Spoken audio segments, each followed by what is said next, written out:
I recently put out a short film that I created, and today I'm going to share with you guys some of the lessons I learned from working on that project. The first one will be not to compromise on sound. Usually, if you are watching a movie that is dated, something that is made in somewhere in the 2000s, if you're watching it, you don't really care much about the video quality or how clear it is. So far as you can understand what they are saying, or you can hear what they're saying, you can make out what they are saying. If the sound is distorted and it's not clear, it is easily a put off, and most of the times it's difficult to make it through the movie when you realize that the audio is not that good, or there's a lot of noise in the audio, there's a lot of feedback when you're listening to the dialogue. You can't really make out what they are saying. And that is something that I experienced working on my recent project. We didn't have a budget, or there was not a lot of money that went into it, and we lagged a little bit on the audio part, the sound department. And what I decided to do was to use my on-camera boom microphone to record the audio. Now, in certain cases, if I was just trying to capture only the ambient sound of a place, fine, yes, that would have been alright. But in this case, there were a lot of back and forth dialogue, a lot of people talking. And even though we made it work, we faced a lot of difficulties, because in certain places, there was a lot of background noise. There were cars passing by, and at a certain point in time, it started raining. And because we used a boom mic, which is not really good for that type of work, we had to scrap the audio from that shoot, and instead we had to do ADR, where we went into the studio and they recorded their dialogue once again. So we just had to sync it in post. I mean, it worked, but it wasn't really the best when you can make out that their lips are not really moving well with what they are saying. And ADR can also be difficult, because usually when you are saying something, you don't really take note as in how you said it, your mannerisms and all that. So if you have to re-record just the audio again, it has to be done in a good way to match how you said it. And if done well, you might not notice it, but usually for us being beginners in that field, it was not carried out properly.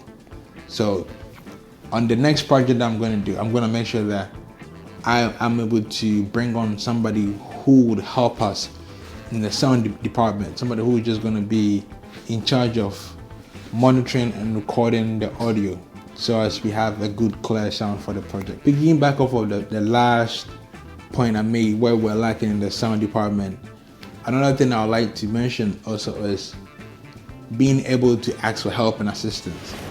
Usually when we try to do something, it can be difficult to bring people into the fold when you don't know what the outcome will be, or when you don't have any plans of making any money from the project you are making to pay off the people you brought on board, because it has to be worth their time with it, and time is valuable, and most of the times we become awkward in asking for help. But I think one thing that I realized from doing the short film was that I just have to put the word out there. You might not get the best of the best, or the most skilled person, but putting the word out there that we are doing something which we are passionate about, or something that we are doing to develop our skills, you'll be surprised that a lot of people would be interested in coming to help.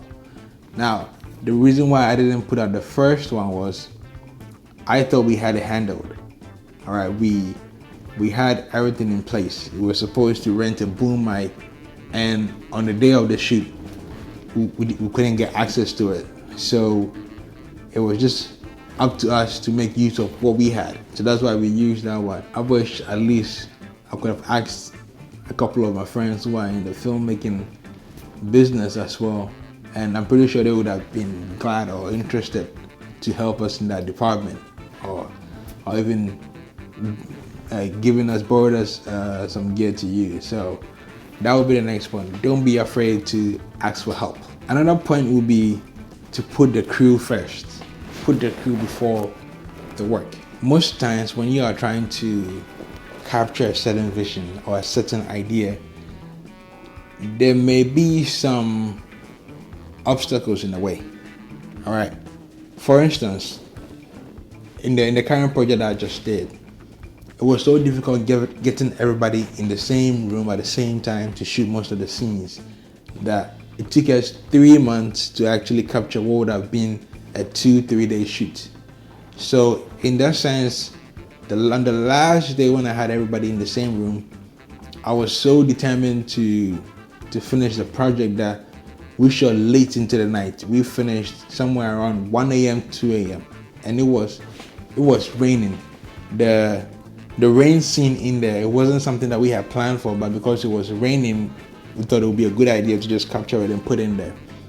But later on, I realized that everybody on set were so tired and so out of it that there was no energy on set. But then again, I just felt like because it has taken us so long for us to be able to be on the same schedule, I just thought, what the heck, let's just push through and finish it.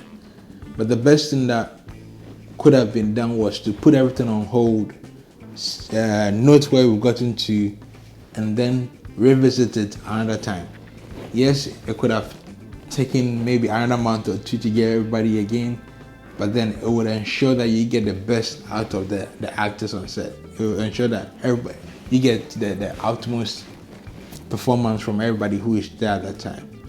And also, nobody wants to work late into the night. So the minute you realize that you are losing time and the people are tired, just put everything on hold and then reschedule for the next shoot. The next point will be to do proper research. Usually when we get an idea and we want to bring it to life, we tend to run with it. We tend to want to get out there and just bang it out. Just do something and put it out for the validation. But when you look back at something that you did in a haste, you realize that it could have been done well in a different way if you are just taking the time to do your homework. Alright, speak to a couple of people, look for certain locations, look for things that aligns with the vision that you want. I mean, if you have everything that you need for what you want to go for, then fine. But being patient, taking your time, developing it. I know I also understand that you don't have to sit on the project trying to get it to perfection. That will not get it done. But putting in the time and effort to make sure that most of your bases are covered and getting most of what you want for the vision that you have will ensure that your project has the highest or the utmost look of the vision that you had in mind. If you just rush through it, it would just be a half-baked vision of the original idea. So take the time, do proper research. If you have to send the script to a couple of people to read it through, do that. Do a couple of drafts back and forth. Check out the places that you want to shoot. Do a location scout. Even the actors that you want them to act in your shot. Sit down with them, go back and forth. Read through the dialogue, make sure that everything is good, and then you go shoot your shots. And lastly, what I would like to add is, in the business of filmmaking, you learn from doing. Yes, you might have the ideology, the theory, you might have the concept, the vision. Ideas come a dime a dozen. But you learn from being practical with what you know. You learn from going out there and shooting. And even though what you shot wouldn't be the best, what you previously shot wouldn't be the best, if you are able to get back out there and then shoot another one, it's going to be better than what you did previously, because you are going to pick some certain things that you realize from working on the past project and develop on it. And that's how you grow. So regardless of how bad the previous project was, the lesson here will be to still get out there and keep shooting, keep shooting, keep creating, and that is where improvement comes about. If you enjoyed this video or got any helpful tips from it, please like, share, and subscribe, and leave a comment below as in what you think other people can learn from.